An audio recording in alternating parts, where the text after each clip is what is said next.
Hello, my name is Marta Villegas Gutierrez. I'm a licensed psychologist in the Education Evaluation Center, a part of the Teaching Research Institute at Western Oregon University. Today, I will be reviewing recommended practices for working in a responsive way with preschool children who have special needs with families who come from culturally and linguistically diverse backgrounds. In other words, families who come from different cultures and whose native language is not English. The information presented here is based on research, theory, and current recommended practices. Our agenda for this presentation includes reviewing definitions associated with this specific population. We will talk about cultural influences and how they impact not only these students and their families, but also your own perception and interactions. The communicative linguistic dimension refers to understanding the linguistic backgrounds and needs of young children from diverse social environments. Understanding the family's linguistic background is essential in understanding and meeting the educational needs of these young children. And the socioeconomic status, or SES, of the families can reveal a lot about the level of resources available. We will also cover nonverbal communication and its effects on our day-to-day interactions with young children and families from diverse social environments. We will conclude this presentation by discussing important linguistic considerations for educating children who are culturally and linguistically diverse, also known as CLD. These linguistic considerations include the nature of language development, or what it takes to learn a language, the second language acquisition process, and how important language is to identity. Also, in this section, you will learn about individual differences in English acquisition, factors impacting second language acquisition, and acculturation, the process of adapting to a new culture. Many acronyms or abbreviations have been used by the U.S. Department of Education to refer to children from diverse cultural and linguistic environments. Currently, ELL is used for English language learners. Culturally and linguistically diverse, or CLD, refers to children from families and communities where English is not the primary language for communication. CLD can also apply to African American children who, although they speak only English, may be culturally and linguistically diverse. Non-English proficient, NEP, was used in the 1980s, and limited English proficient, LEP, was used in the 1990s to refer to this group. In this presentation, we will refer to all these categories as CLD. Culture impacts family, identity, cultural lens, and learning.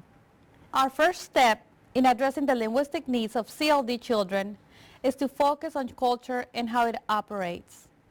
Successful teachers are aware of their own cultural background, values, and traditions, and how they impact their perceptions and their interactions with CLD preschool children and families. Cultural identity, a personal identification with one's culture, gives the individual a sense of belonging. It is personally defined and closely related to a sense of self and self-concept. Cultural lens refers to the ways we all see others and everything around us through conceptual and behavioral templates we have adopted both consciously and unconsciously. For example, the words we use and the categories we put people into are largely the result of the culture in which we live. Culture impacts an individual's overall functioning and sense of well-being. Therefore, recognizing culture as an essential component of learning for all children is the first step in addressing the linguistic needs of young CLD children with special needs. Dr. Barrera, a noted expert in the field of early childhood development with ELL children with disabilities, describes the communicative linguistic dimension. This dimension focuses on 5 areas. These include, number 1, knowledge of the language spoken in the child's primary environment. For example, the parent's native language and what language is spoken at home, and in social situations by parents, children, and other family members. Number 2, the child's relative language proficiency in all languages used. Number 3, the patterns of language use in the child's primary caregiving environment. You might explore what each language is used for, who says what to whom, in what circumstance in each language. Number 4, Language values and preferences that are communicated verbally and non-verbally. Non-verbal includes body language, proximity, and context.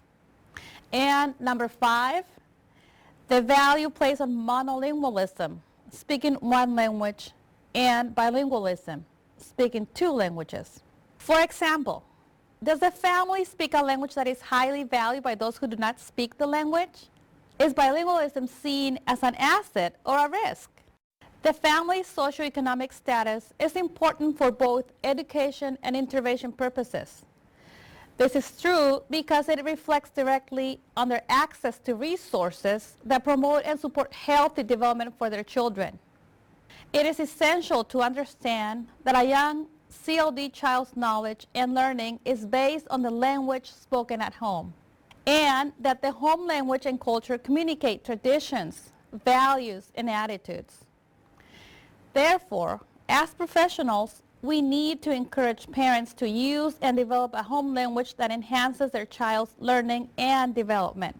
A child's knowledge and learning is based on the language spoken at home and the family's culture. These enable the child to learn the family's traditions, values, and attitudes. Many CLD preschoolers are raised in homes where the parent's primary language is not English. According to research, young children can learn to be bilingual, speaking 2 languages without being confused. They may know one language better than the other. This is called dominant language. Over time, the dominant language may change depending on how much it is used. Speaking 2 languages is like any other skill. To do it well, children need lots of practice, which parents can help provide. Professionals need to be encouraged to empower parents' decision-making regarding early language development. What is language proficiency? Jim Cummins divided language proficiency into 2 sets of language skills, conversational and academic. He coined the acronyms BICS and COLP. BICS refer to basic interpersonal communication skills.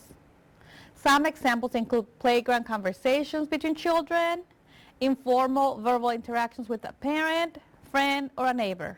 It takes on average 1 to 3 years of exposure to the second language to reach appropriate levels of conversational proficiency with peers. COLP refer to cognitive academic language proficiency. Some examples include engaging in sophisticated intellectual conversations or writing school essays. COLP development varies and may take 5 to 7 years on average to reach peer-appropriate grade level norms in academic areas taught in a second language. The basis for a child's development of more advanced reading and writing skills will begin during their early years. Therefore, COLP development typically occurs in elementary, middle school, and high school. Now, we're going to talk about the process of second language acquisition, learning a second language. It is a complex, lifelong endeavor, similar to first language acquisition. It is best developed by exposure to meaningful activities that focus on language use. For example, games, songs, chanting, and rhymes. Multiple opportunities should be provided for children to communicate in small groups using their preferred language. According to Wong Fillmore, a noted international expert in bilingual education, children from low socioeconomic backgrounds or those whose parents have not had formal schooling are most in danger of lost years of cognitive development when there is an early switch to a second language in preschool. Why is this true? According to research, a strong native language foundation really helps with the learning of a second language. Children from lower SES backgrounds may not have a strong native language foundation due to lack of parents' education, knowledge, and resources. Language impacts our identity. For preschoolers, language is a fundamental part of their individuality, their social world, and their identity. While the second language skills are still developing, not allowing a child to use his or her first language for self-expression is to diminish him or her as an individual. When parents and children cannot communicate with one another, their relationship is lost, and cultural values, beliefs, understanding, or the wisdom of how to cope with experiences is also lost. Read the quote on the screen by Wong Fillmore and then ask yourself, who is losing when parents and children cannot communicate easily with one another?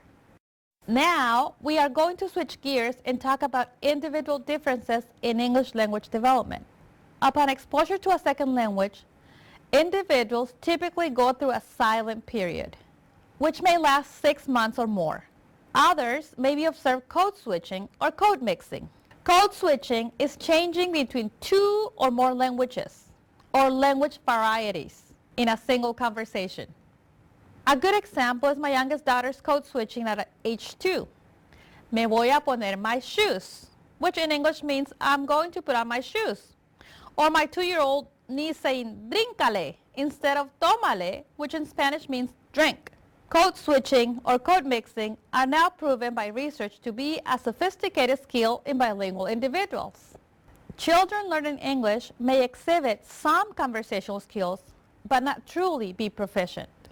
Finally, when children become conversationally proficient, they will be able to both understand a language when it is spoken to them and express themselves in that language at a developmentally appropriate level. We call these receptive and expressive skills. Please remember the National Association for the Education of Young Children recommendation. Each child's way of learning a new language should be viewed as acceptable, logical, and part of the ongoing development and learning of any new language. We continue this presentation by reviewing home and community factors that impact the second language acquisition process. Please take a moment and read through the list on the screen. Hit the spacebar when you are ready to move on.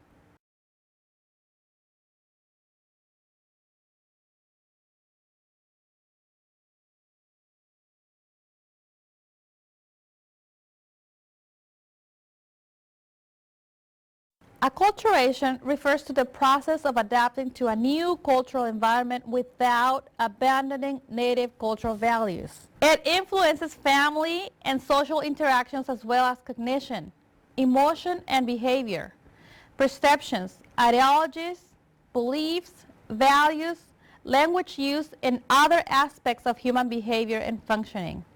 For young preschoolers from diverse cultural backgrounds, their acculturation level is usually similar to that of their parents. It is important for parents and educators together to promote healthy acculturation outcomes. Berry, 1980, identified 4 possible acculturation outcomes, including integration, biculturalism. This refers to positive identification with both native and mainstream cultures. Assimilation. Assimilation is positive identification with the mainstream culture and rejection of native culture.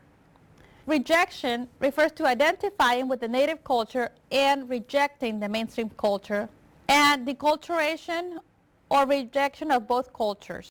Parents and professionals need to be aware that acculturating youngsters may exhibit the following behaviors: heightened anxiety, confusion in locus of control, withdrawal, silence or unresponsiveness, response fatigue, code switching, distractibility, resistance to change, disorientation, stress-related behaviors. In order to learn about the family's acculturation level, you need to find out about the parents' and children's cultural identification. They may identify with one or more cultures, depending on the family makeup. Time of residency in the U.S. The longer the family lives in a culture, the more likely they are to assume aspects of that culture. Identification and frequency of association with members of mainstream culture and with members of their native culture. The language the family and child prefer to use to communicate on a day-to-day basis, whether at home or in the community. And family holiday celebrations. Depending on the individual family, they may want to focus on their own culture's custom or may want to instead participate in the community's practices and traditions, or possibly a combination of both. In conclusion, meeting the linguistic needs of young children from diverse cultural backgrounds requires a teacher to know thyself, to be self-aware of how their own cultural values impact their perceptions and interactions with others, to have knowledge about second language acquisition and acculturation theory, research, and recommended practices, as well as continued professional training to develop skills to promote the second language acquisition and healthy acculturation patterns in their daily interactions with their students. Preschool children with special needs who come from culturally and linguistically diverse backgrounds have a chance to thrive when provided with a supportive environment. And that's up to you.